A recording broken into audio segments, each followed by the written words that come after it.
روح کی بیماریاں اور ان کا علاج۔ بسم اللہ الرحمن الرحیم۔ اس دستور العمل پر عمل کرنے کے برکات و ثمرات علاوہ علاج بدنگاہی و عشق مجازی حسب ذیل اور بھی ہیں۔ نمبر 1، نسبت مع اللہ میں تقویت، یعنی حق تعالی سے قلب میں رابطہ قوی ہوتا چلا جاتا ہے۔ نمبر 2، حصول معیت خاصہ، یعنی ذوقاً اور حالاً قلب میں معیت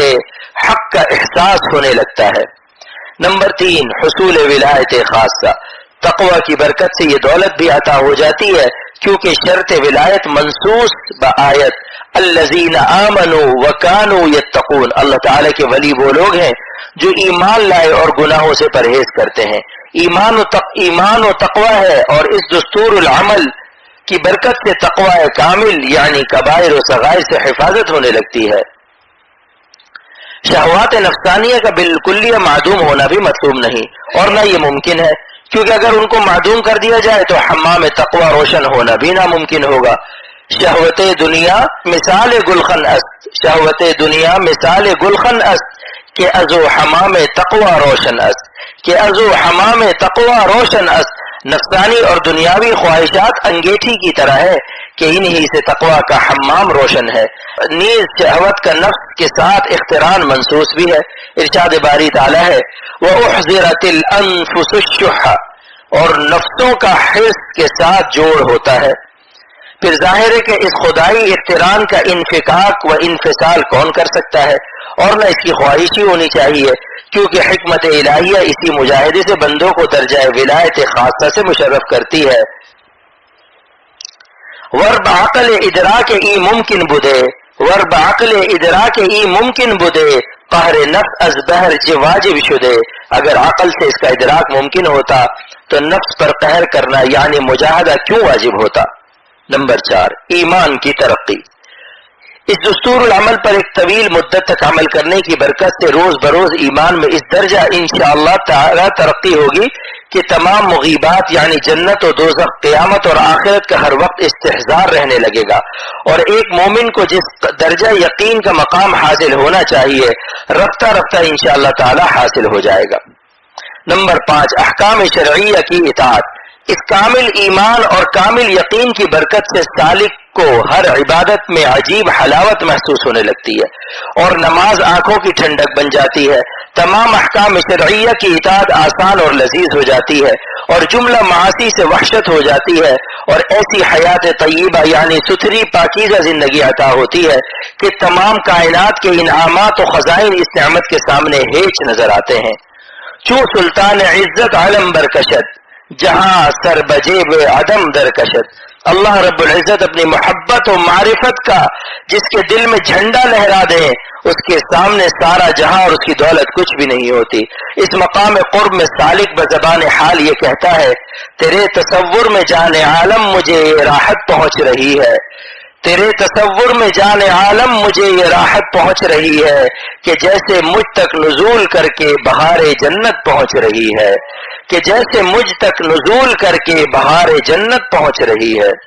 اور سالک اس وقت انوار قرب کی حلاوت محسوس کرنے کے بعد کہتا ہے کہ میں نے تو آدھی ہی جان دی مگر اس کریم مطلق نے 100 جانیں بخش دی، یعنی خواہشات نفس کے خون کرنے میں جو کلفت ان کی راہ میں اٹھانی پڑی وہ اس دولت کے سامنے کچھ بھی حقیقت نہیں رکھتی۔ اور سالک کہتا ہے ہائے اب تک خواہشات رذیلہ کے لیے اپنی زندگی کو ناحق جہنم کدا بنا رکھا تھا، اور اپنی تمام عبادات کے انوار کو معاصی کے ارتکاب سے ضائع کرتا رہا، اور اس وقت سالک برباد شدہ عمر پر خون کے آنسو رونے کو بھی تلافی کے لیے کافی نہیں پاتا، اور اپنے رب سے اب دکھڑا روتا ہے، اور عمر رفتہ بر جفا اپنی جان پر ظلم کرتے ہوئے گزری ہوئی زندگی پر رحمت کی درخواست کرتا ہے، اور عرض کرتا ہے کہ اے اللہ آپ ایسے خوبیوں والے ہیں کہ میری جملہ تباہی اور بربادی خواہ کتنی ہی انتہا کو پہنچ گئی ہو، آن واحد میں آپ کا فضل اس کی تلافی کر سکتا ہے، اور تلافی ہی نہیں بلکہ آپ تک پہنچنے میں میری نالائقیوں کی وجہ سے جس قدر تاخیر ہوئی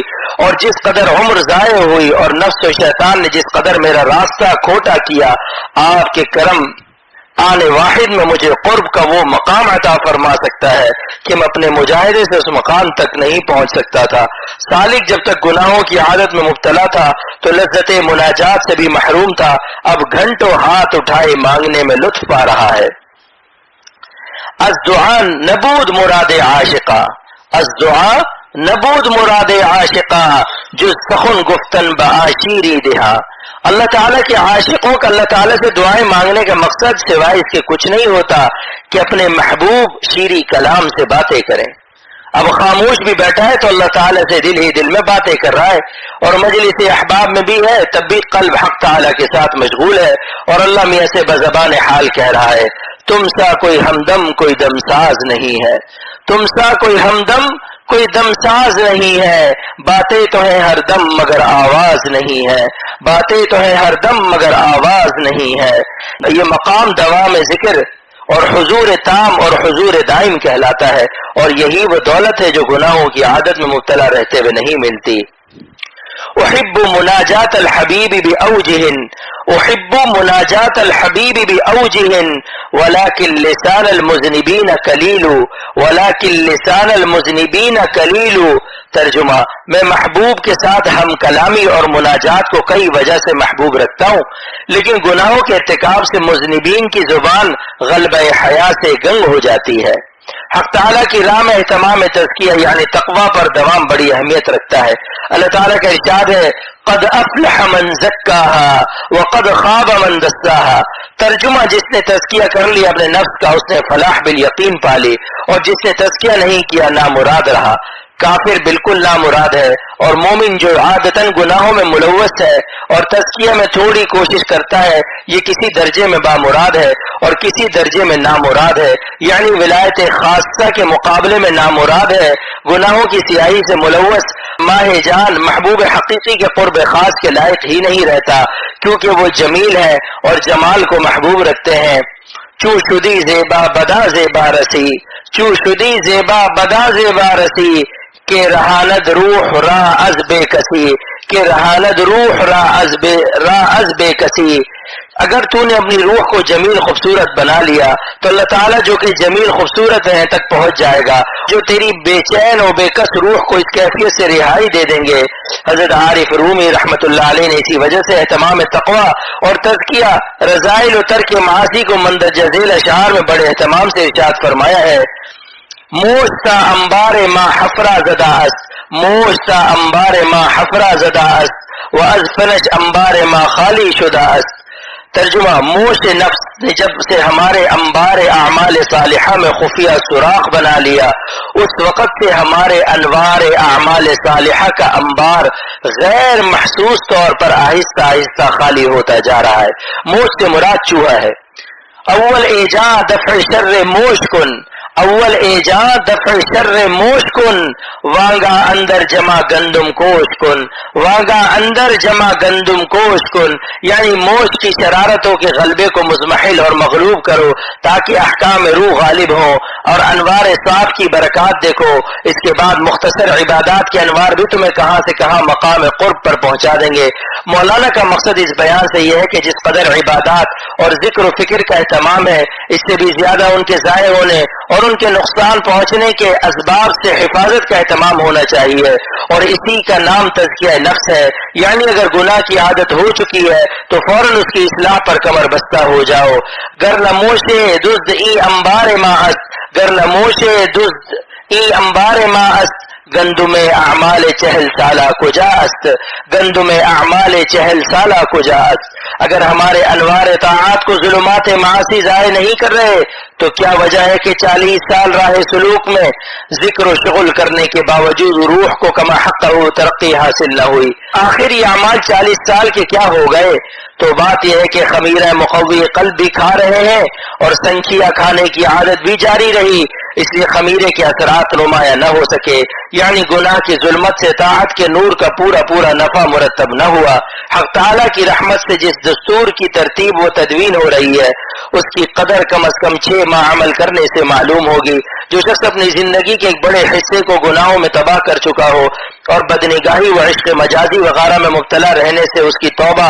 بار بار ٹوٹ رہی ہو اور زندگی کے ایام اس پر تلخ ہو رہے ہوں اور دل سے اپنی اصلاح کا فکر مند ہو مگر شہوات کے دلدل سے نہ نکل پا رہا ہو اور ارتکاب جرائم بدنگاہی وغیرہ اس کی عادت ثانیہ اور اس کا مزاج ثانی بن چکے ہو اور تلخی ظلمات معاصی سے اپنی جان سے بیزار ہو چکا ہو، مسلسل اپنی شکست و بدعہدی سے اور مسلسل نافرمانیوں کی ظلمت و وحشت سے اس کی دنیا ہی جہنم بن گئی ہو۔ حق تعالی ارشاد فرماتے ہیں وَمَنْ أَعْرَضَ عَنْ ذِكْرِي فَإِنَّ لَهُ مَعِيشَةً ضَنْكًا، جو شخص میری یاد سے اعراض کرے گا